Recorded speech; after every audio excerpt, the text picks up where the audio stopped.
Welcome to the Celtics Rundown live stream. I'm your host, Bobby Krivitsky, and today I am excited to welcome back Ersin Demir. He joined us for a deep dive previewing the NBA draft.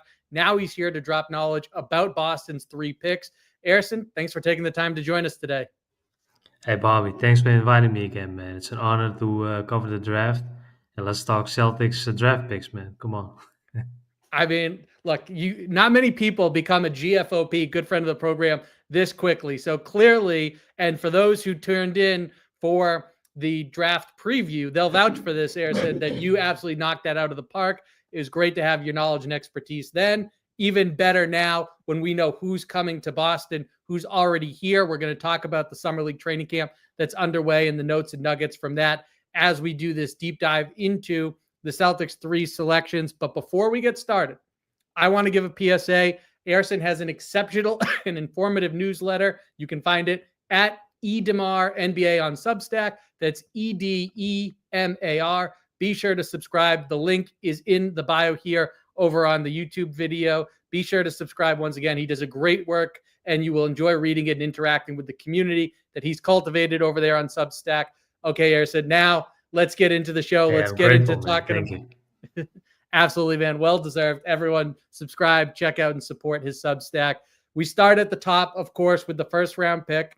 When it comes to Hugo Gonzalez, Ersin, let's start with just your overall evaluation of the player Boston went with at pick 28. I'm going to go a little bit in depth because I like his journey to the NBA. That makes a lot of sense. And I think Yeah. his journey to the NBA is one of the reasons why Boston took him. If I look at Hugo Gonzalez, let's say 4 years ago, he was physically much stronger than his competition. He was, physically miles ahead of the rest, and he was one of Spain's better prospects.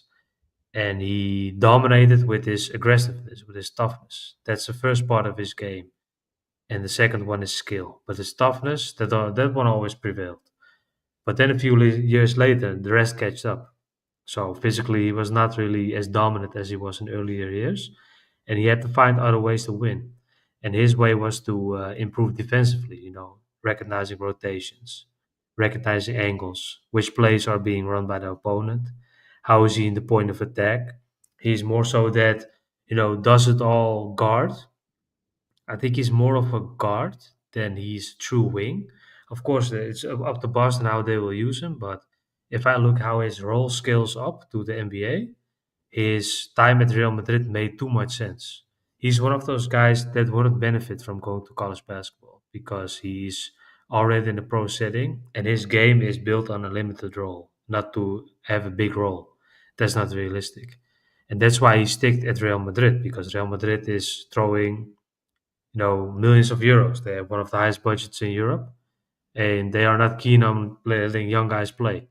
Of course, they need depth, especially for their domestic league, and that's where he found the most opportunity to play. But one of the reasons why he saw the court is his rotations, how he set plays off of other guys. It makes too much sense.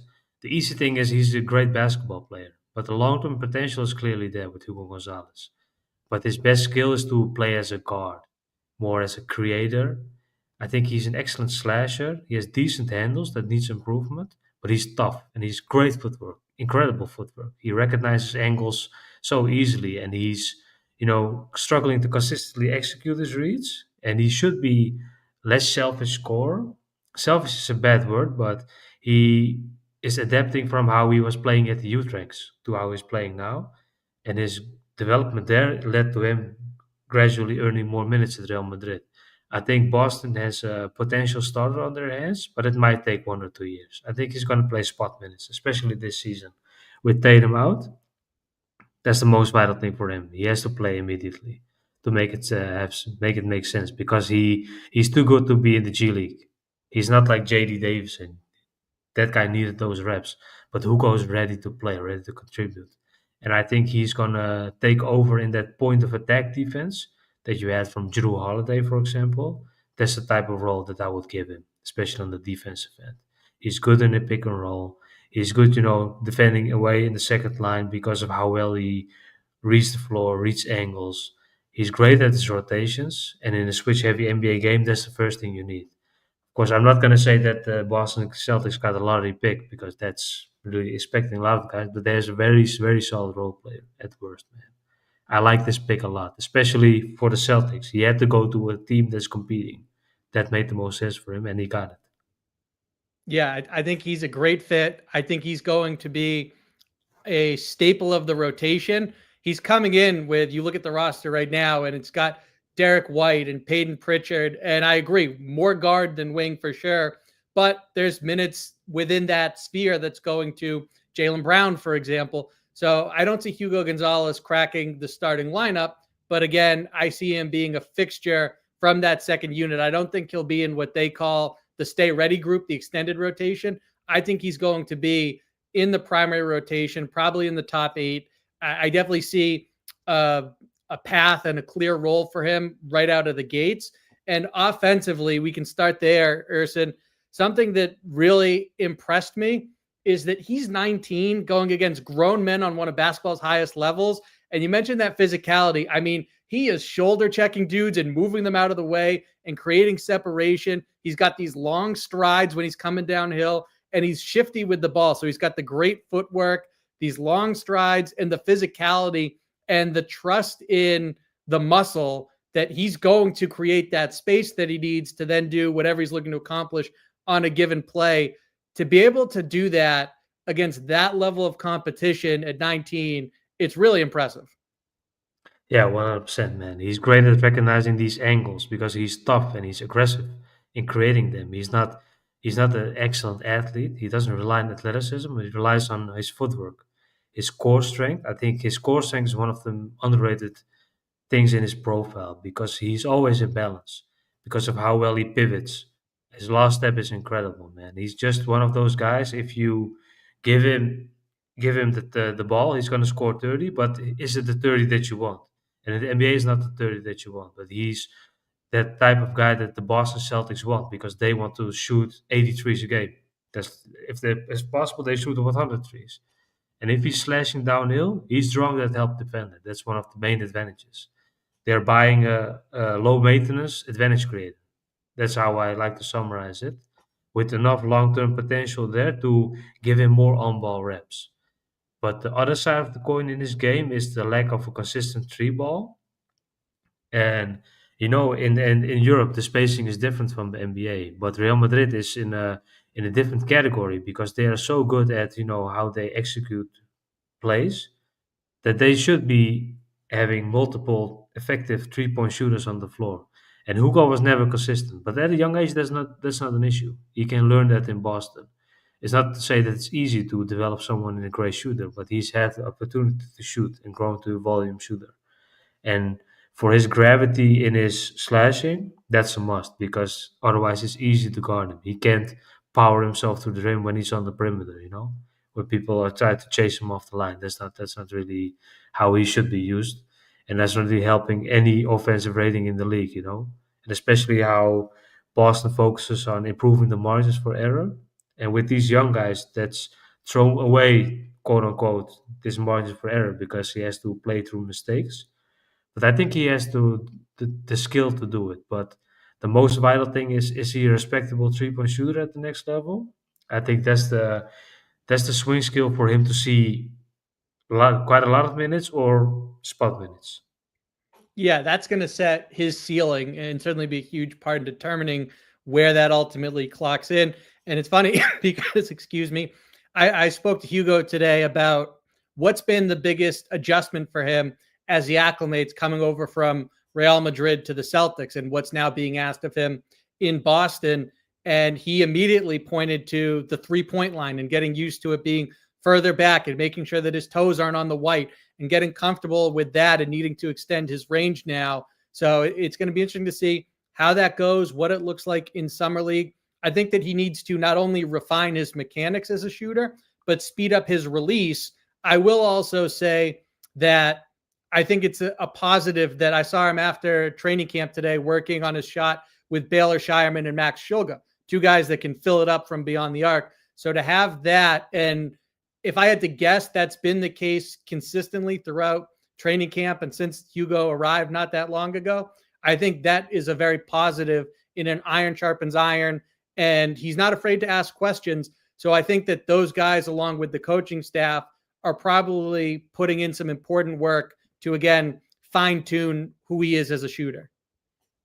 Now, 100%, man. And that's why I tried to mention the spacing thing because the 3 point line in the NBA is tough, especially for non good shooters. If you come over from Europe and you're not a good shooter, you're going to struggle, adjusting. And that makes a lot of sense, and it's good for him that he's keeping his head down, working hard to improve. But I think that's the mindset that you buy with these Spanish players.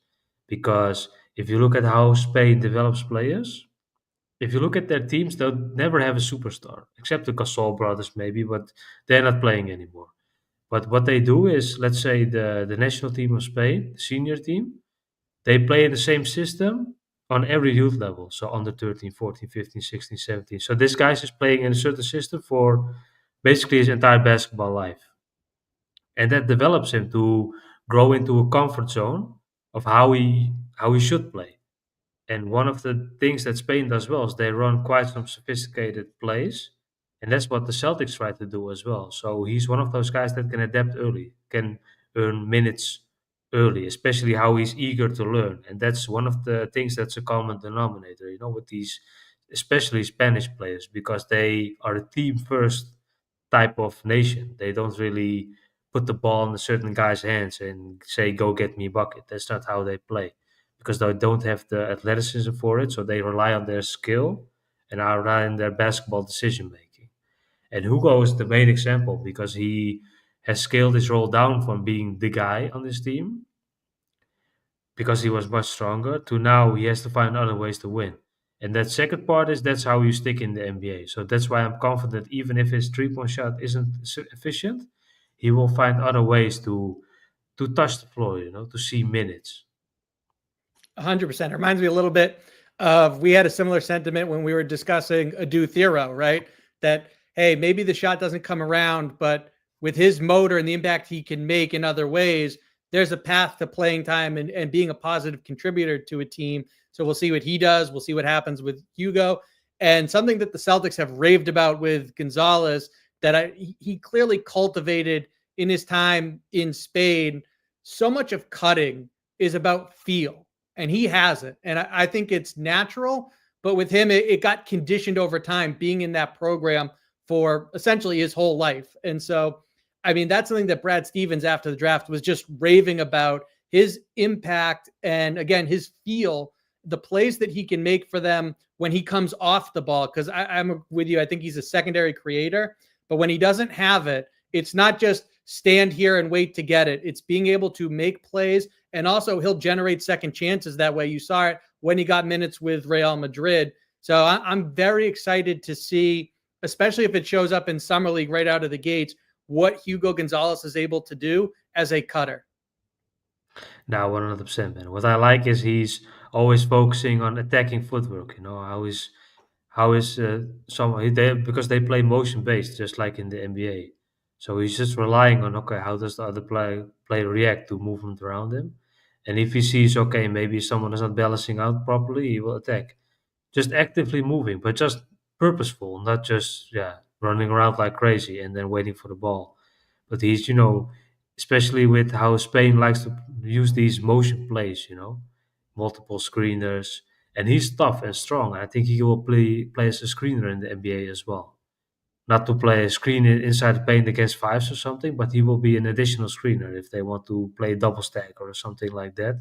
Because he's not the type of guy that will run off screens and shoot, but he will be the type of guy that puts a guy like you mentioned, Max Schulger, for example, in a position to shoot.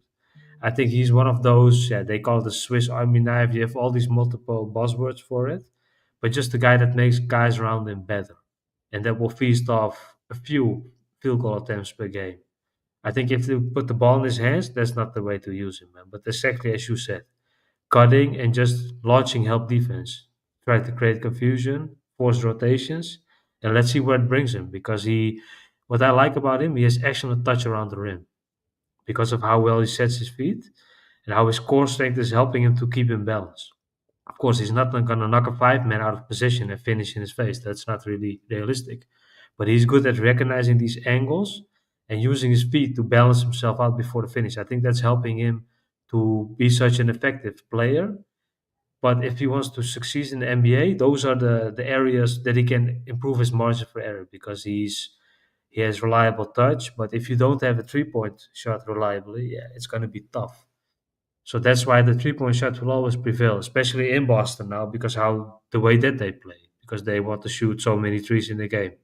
So that you're not going to adapt from that and give him play finishing opportunities. But if he can draw that and make the extra pass, that's excellent. I think that's the type of thing that the Boston Celtics were trying to find in this draft, and they got it with it. Absolutely. And then the last part offensively that I want to touch on with Hugo is I'm it's interesting because in a slow it down half court type of a picture, he's not really the guy I want bringing the ball up the floor, especially if there's pressure.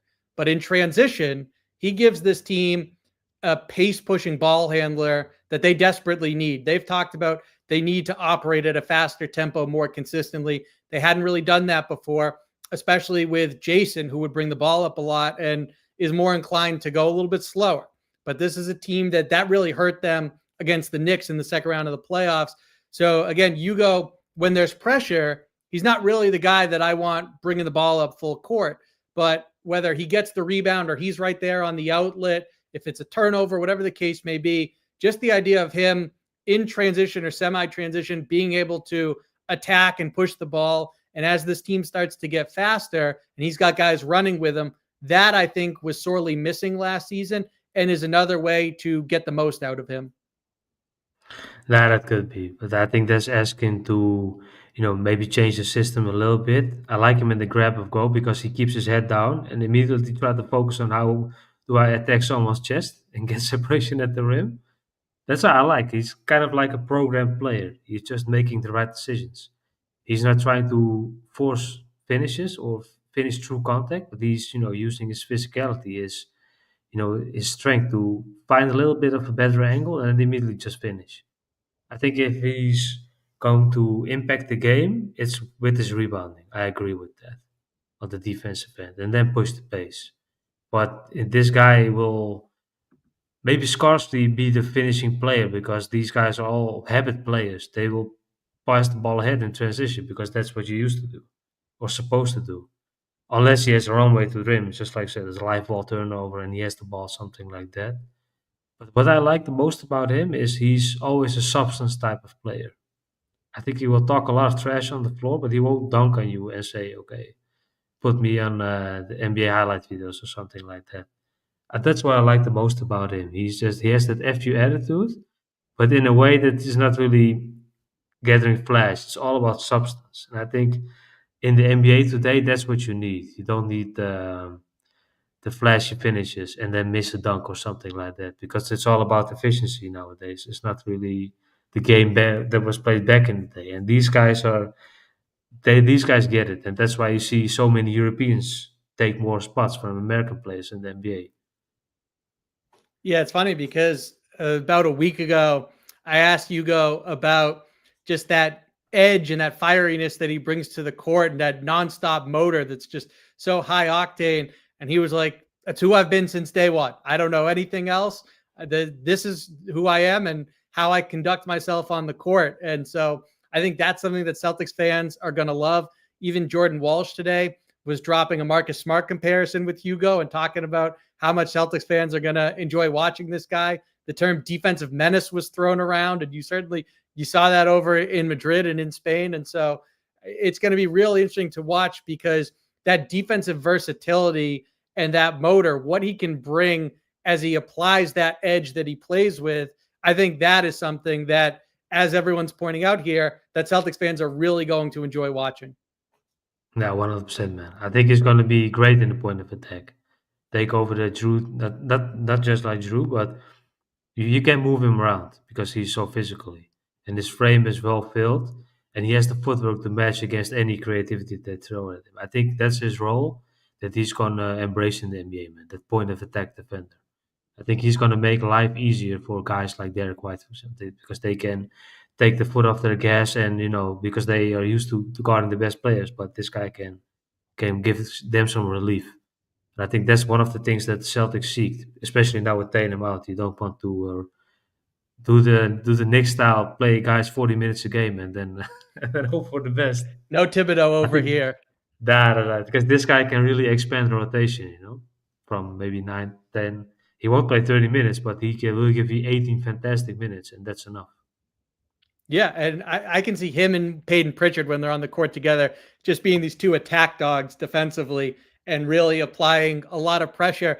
And listen, as a complementary component, right? Let's not get carried away here of what he brings defensively. He's got a 6'7" wingspan, and I liked what I saw from him when he was in the role of weak side rim protector. Like, it's the motor, it's the instincts, and that length. I thought he actually did a pretty good job in that role. And just given the caliber of competition, I think that he can fill it pretty well when asked to in the NBA. Now, 100%. You can use it for everything. You can make him hack some of these 5 men out, just pick up a couple of fouls, stand in the corner. Because this guy is, how do I say it? His rotations and his court vision is so good. If you put him on the weak side and even leave it completely empty, he won't get the backdoor cut. Because that's one of the things that, in Europe, if you do that once, you're on the bench. Especially if you're a young guy, because these teams are so half court focused. These are the mistakes that they try to take away because they play so slow. And in the NBA, he's lucky that the game is going to be faster. But because it's faster, he has to, has have a good awareness around it. But he has that. I think he's a better team defender at first, but he's going to be a menace in the point of attack. I fully agree with that. It's just I'm not going to call it a two-way player because the NBA maybe has 10 two-way players at most. You have to really be elite to be in that competition. But for Hugo Gonzalez, he's going to bring, he's going to improve the defensive rating, that's for sure.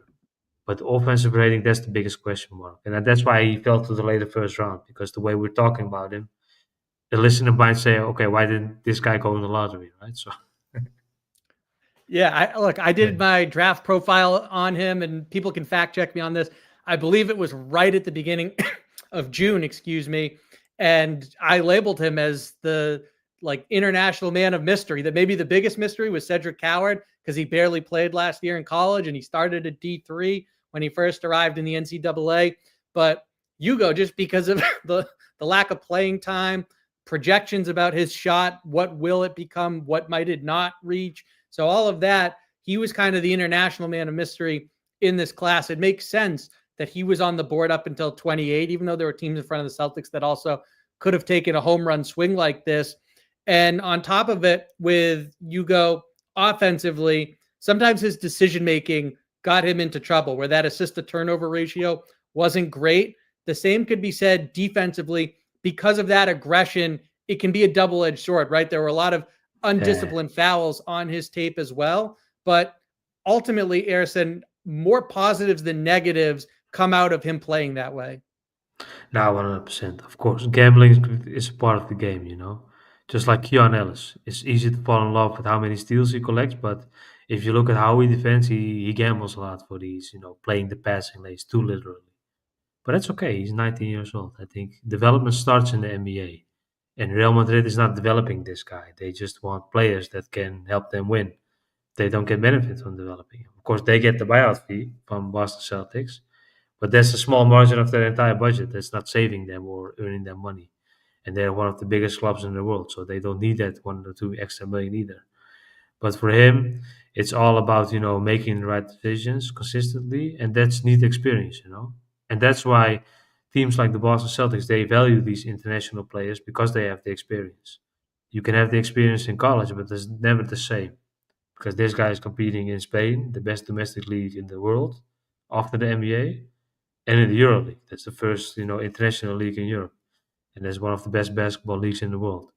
And if a guy's like that getting minutes, that means a lot, man, because these teams are there. Just as I said, I think Real Madrid has a budget of close to 30 million euros or something. That's one of maybe even the most in Europe, but especially top three, that's no doubt.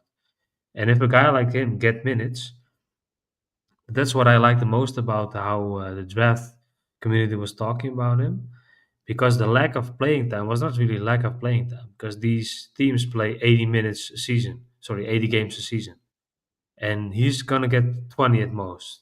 If he's gonna be good, maybe 25, or it'll never be 30 because these guys are. He's playing ahead of starters who are getting millions of dollars. That's their role. he won't crack that starting lineup. That's not possible unless he's Luka. But yeah, that's a generational talent. You won't find that at the Lugo late wasn't first falling to round. You know. 28. Nah, exactly.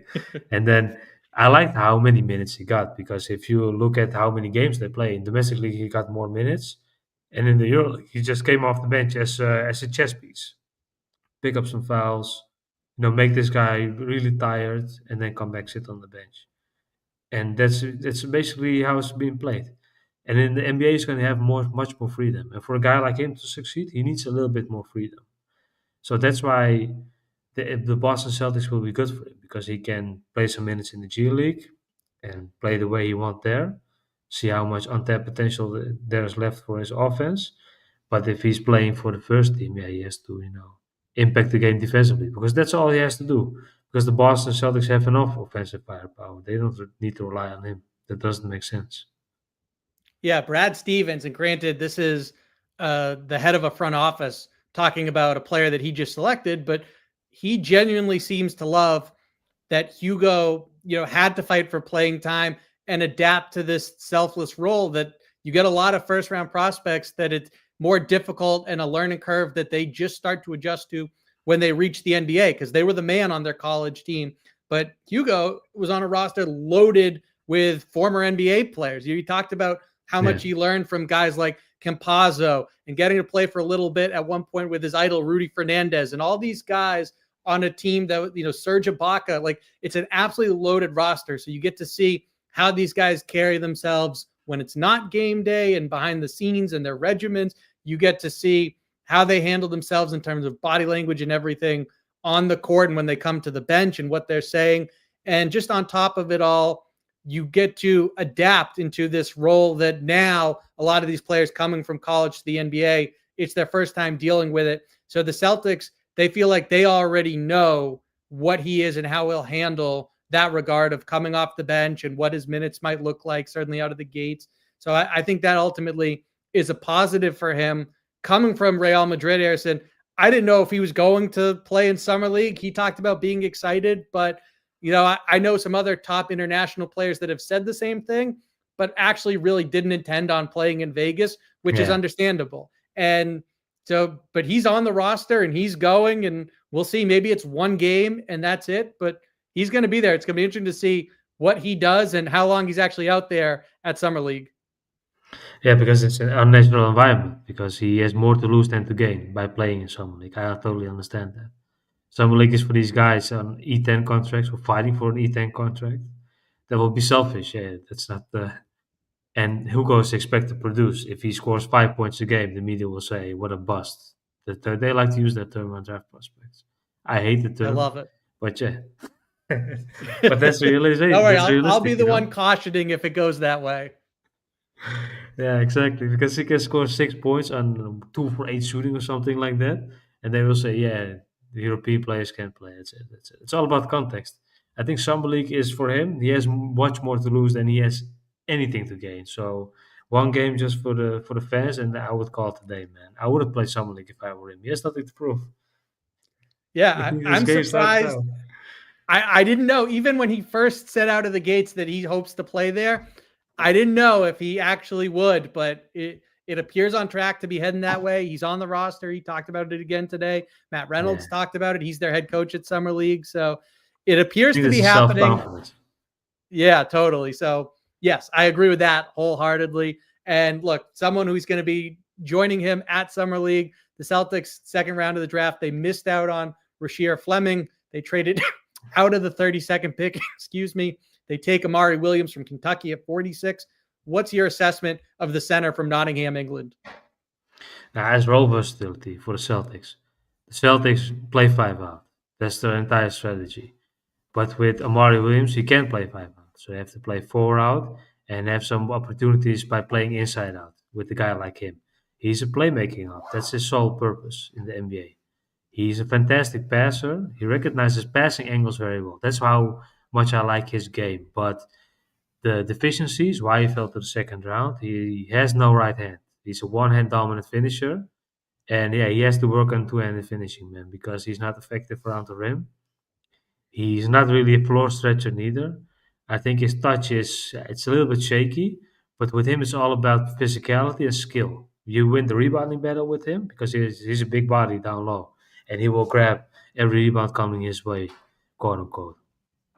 And the best thing with him is you have to use him as a playmaking hub, as that post entry pass and then decision making, or maybe a little bit in the short roll. I think short roll playmaking is one of the toughest things in the NBA.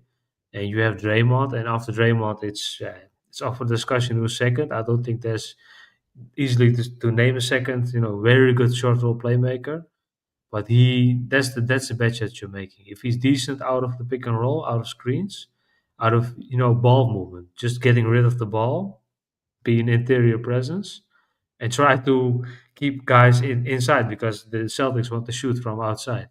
But you can't play 5 out with him. But that's not necessary. The Celtics can't play 5 out for 48 minutes, right? So you have to have a little bit of interior presence, or else you're going to get dominated on the boards. And I think that's pure hedging by the Celtics. If this guy can play 10 minutes, he can take away the role of an older player, if that makes Okay, so sense. Because it's always been fill-in players at the back of five position for the Celtics because they struggled to fill in that position for many years.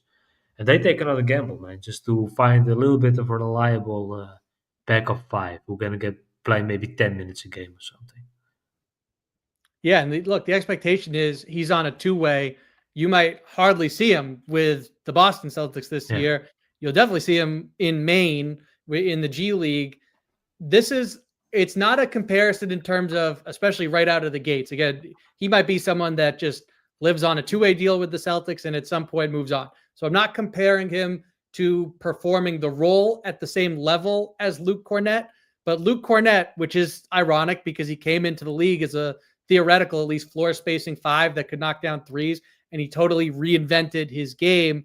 I think that's the template that they're going to apply to Amari Williams, where he's this massive body. He's a punishing screen setter. And as you mentioned, easily his standout trait is that facilitating and what he can do as a passer. So if he has the body control on the short roll, like Luke Cornett could manipulate that defender who's zoning two just using his eyes. So he's over 7 feet tall. He'll catch it on the short roll. He's in control. And then even if his ideal outlet is not available, he can move that defender and make it so. So Amari Williams, that's a long ways to go if he ever gets to anything close to that. But I think that role where, okay, you don't bring gravity as a shooter by any means, but defenders are going to play off you. And with your passing and your size and screen setting, we're going to capitalize on it that way. yeah, exactly. I think that's his sole role.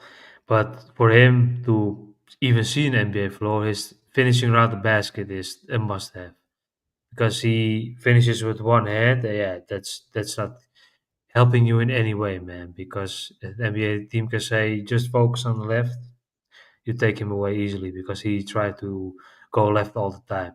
He has to work on his right hand, man. He's just the touch is not good either. So that's the other side of the coin with him. But again, you're not gonna draft a starter at 46. It's crazy to even have that idea, right? So if he can steal a few spot minutes, that's a win. But what I like about him is the Boston Celtics are adding role versatility because they are not forced to play 5 out all the time. They can use him as an interior body, win the rebounding battle, because that's what he's gonna do. He's gonna take away every rebound and maybe grab an offensive rebound here and there and pass and try to add some more gravity to his passing, but with his finishing, as you say, just to get inside the paint, maybe a little bit with the post up. He can't have the ball in his hands for too many seconds because you want to push the pace and try to maximize that offensive rating. But it's just hedging. I think with a guy like him, he brings an option, maybe. And if he doesn't see an NBA floor, he can be productive with Maine, and try to improve his offensive game there. And these two-way contracts are for 2 years, right? So I don't know if he signed a 2-year deal or a 1-year deal. But basically, let's say he's in Boston, so he wouldn't want to leave Boston. So you have him for 2 years. Maybe he can develop into. I'm blanking on his name, man. He was a five, played for Michigan State. Xavier Tillman? Yeah, Xavier Tillman. A guy like him, just grab a few minutes where you can keep the team afloat and then sit back on the bench.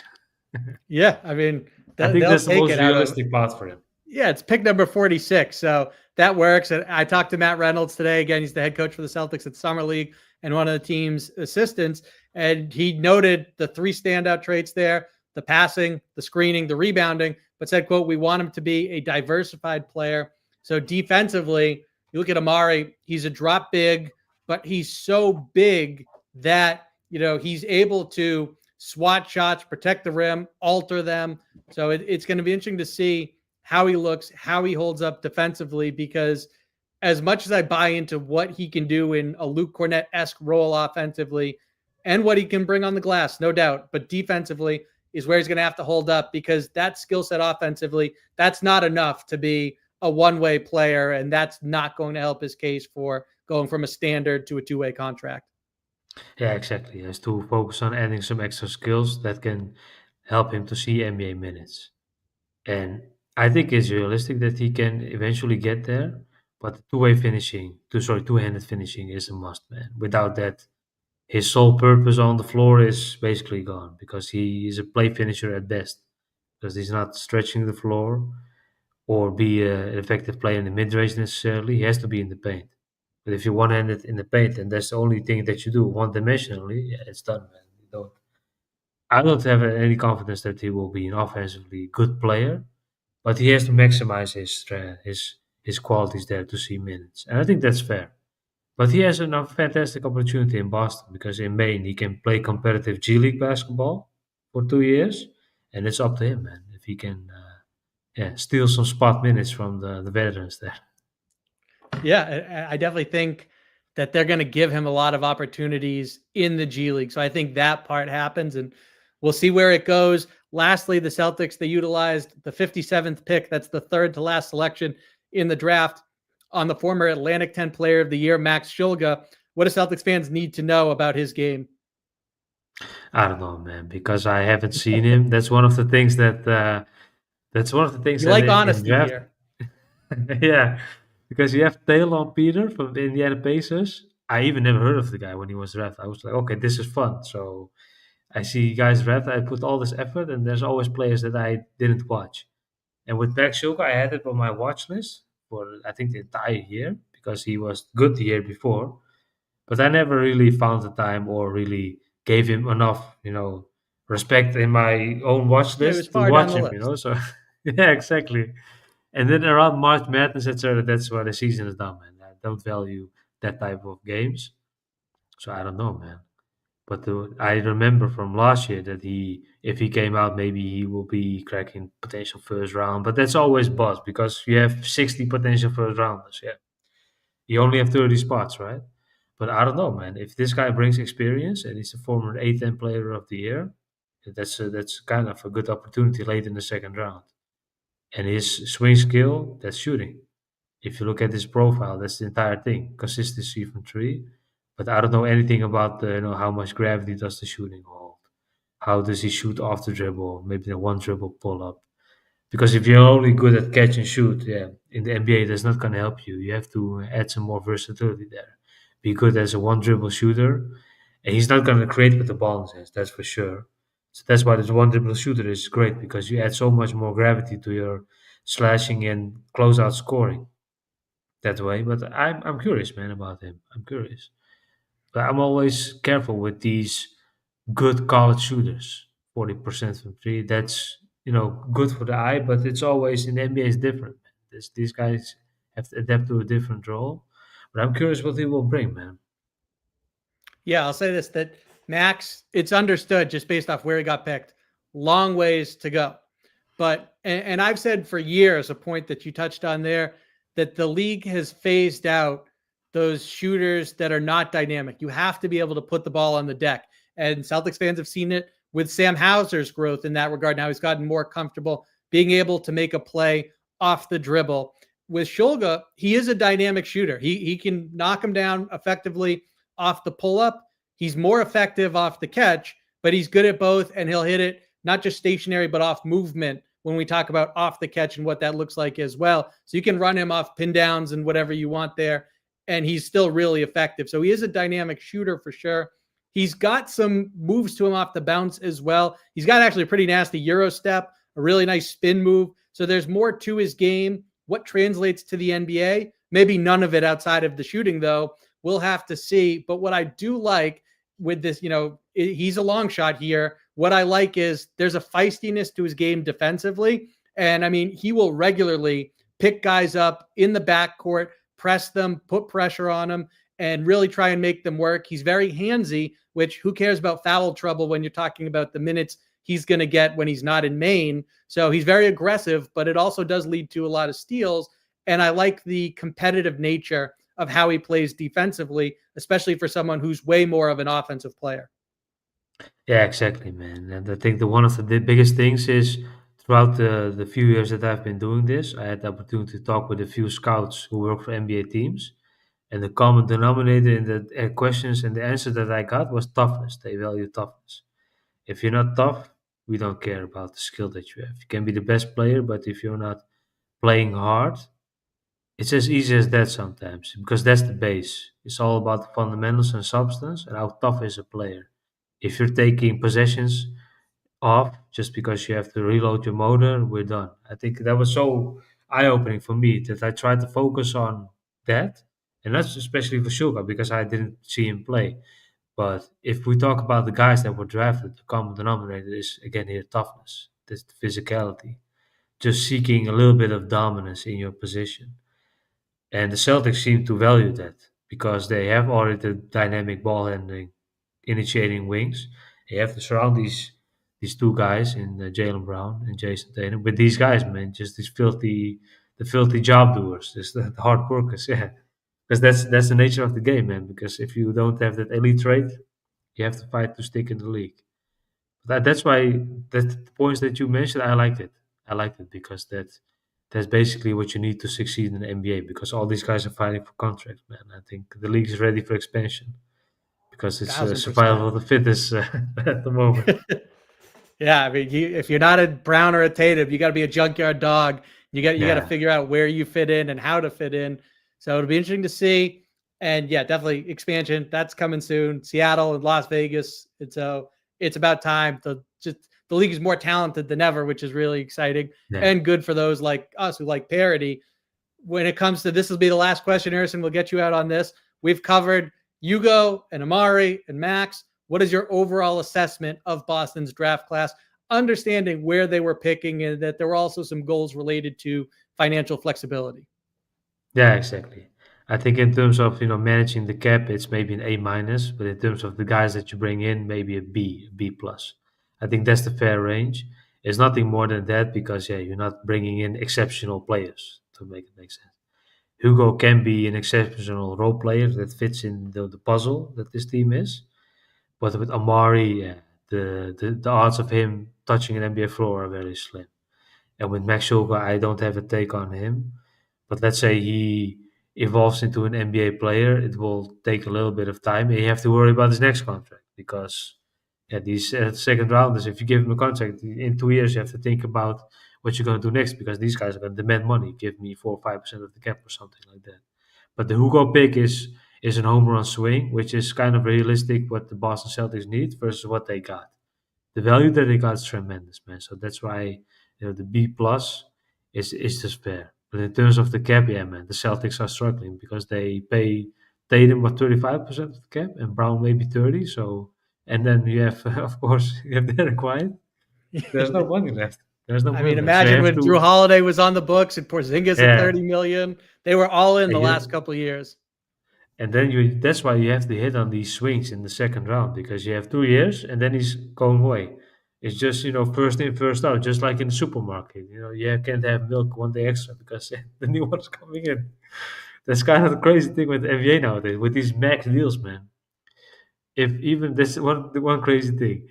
Actually, I like it. It's a little bit funny to me. Let's say you're a fantastic defender and you make all NBA defensive team. Team's not happy because they automatically No, they have to pay you more, right? So Jaron just Jackson you're Jr. is a praying prime for example. yeah, you pray for don't win it. We don't want you to win it. We wish you the best, but don't win it, please. And I think these things with Tatum being all NBA, all NBA, all NBA is good, of course. But yeah, him paying 35% cap is crazy, man. That you earn 35% of what you can spend, you have to give it to one player, and they have three players like that. 80% is gone.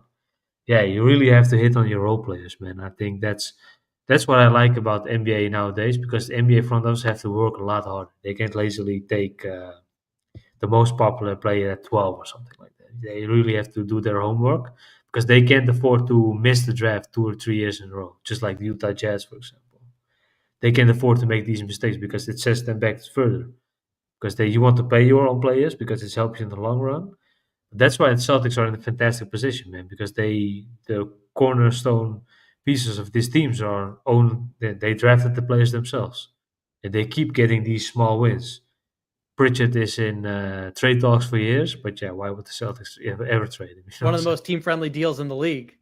Yeah, So look, I understand there needs to be guardrails in place. I'm counting down the days until there's a new collective bargaining agreement. This one, I'm not a fan. I wasn't the moment that we started to unpack what's in there about the second apron penalties and everything. So they can opt out in 2030. And I'm hoping they do. Obviously, no one wants a labor strike, but I'm hoping there's a better solution than this one, where, like you yeah, said, you're at the supermarket, it's just a revolving door. yeah, exactly. And you don't want these National Football League rosters, with 250 million cap space. Because let's be honest, in a few years it's going to be there.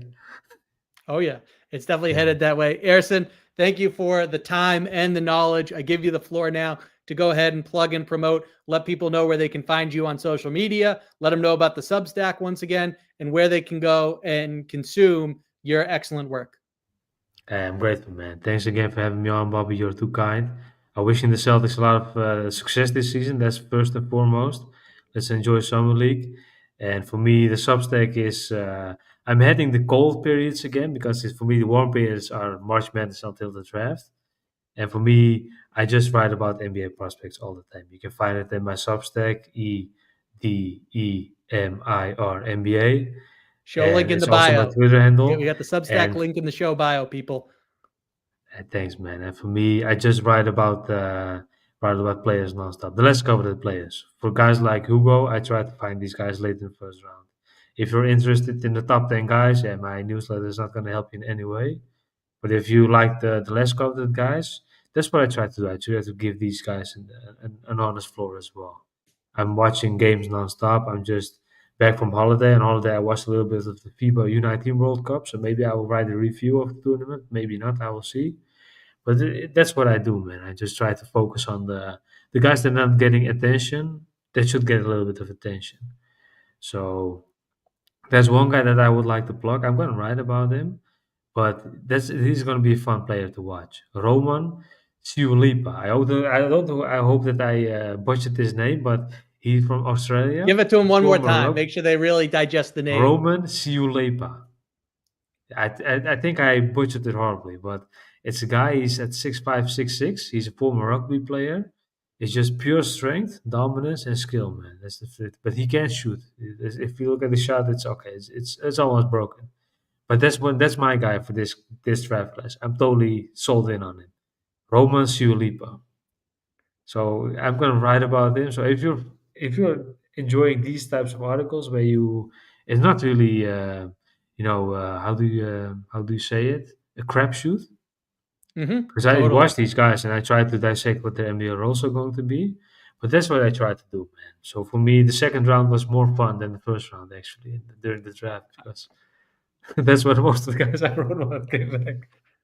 I love that. I think it's part of why I said Yeah, it last time. I'll say it again. I'm 10 toes down on this as I kick away my little swivel setup here, that you are the best at what you do. You have found your passion and your niche, and you excel at it. And so, to everyone here on the stream, you didn't know who that guy was that he just talked about. The best way to consume him is from someone who can already tell you about his game and is going to have informative content about him. And the same goes for all the other prospects that Ersin is tackling here. And so again, subscribe, support his Substack. It's going to make you better. You're here for a reason. And on top of it, as he's discussed in the past, he's got a really great community on there that he's cultivated. So you're going to enjoy the entire experience, and it's well worth.